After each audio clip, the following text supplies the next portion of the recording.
আমার নাম জিহান মোহাম্মদ প্রত্যয়। আমি নবম শ্রেণী একজন ছাত্র। আমাদের স্কুলের নাম leaders school and college Chittagong. আমার আজকের বলার বিষয় হচ্ছে আমি কেমন বাংলাদেশ চাই।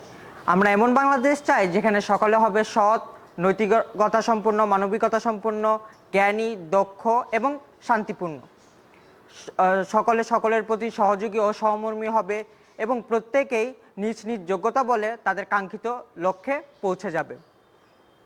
তাছাড়া একটি শান্তিপূর্ণ পরিবেশ নিয়ে ক্ষুধা, দারিদ্র্যমুক্ত, দুর্নীতিমুক্ত, সমৃদ্ধিশালী বাংলাদেশই হবে আমাদের স্বপ্নের বাংলাদেশ। আমি আরিশা হাবিব। আমি লিডার্স স্কুল অ্যান্ড কলেজ চট্টগ্রামের একজন শিক্ষার্থী।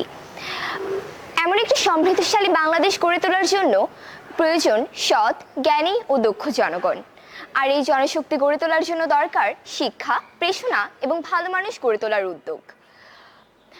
যেমন আমাদের লিডার্স স্কুল অ্যান্ড কলেজ চট্টগ্রামে আমাদেরকে খুব পরিকল্পিতভাবে শেখানো হয়, যেখানে আমরা পাঠ্য বইয়ের প্রথম শব্দ থেকে শেষ শব্দ পর্যন্ত পড়তে বাধ্য হচ্ছি এবং পরিমিত জ্ঞান অর্জন করছি। এর বাইরে আমাদের বিভিন্ন সহশিক্ষা কার্যক্রম, যেমন বুক রিভিউ কার্যক্রমের আওতায় অনেক বই পড়তে হচ্ছে।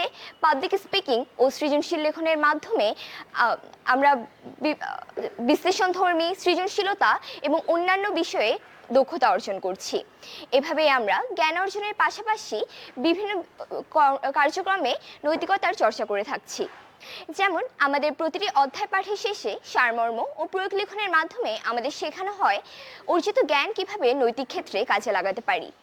আমরা মনে করি এমন বাংলাদেশের সকল শিক্ষা প্রতিষ্ঠান যদি জ্ঞান, নৈতিকতা ও দক্ষতা উন্নয়নের লক্ষ্য নিয়ে শিক্ষার্থীদের যত্ন নেয়, তবে ইনশাল্লাহ সমৃদ্ধশালী বাংলাদেশ গড়ে তোলার জন্য সৎ, নৈতিক ও দক্ষ নাগরিক গড়ে তোলা সম্ভব। ধন্যবাদ।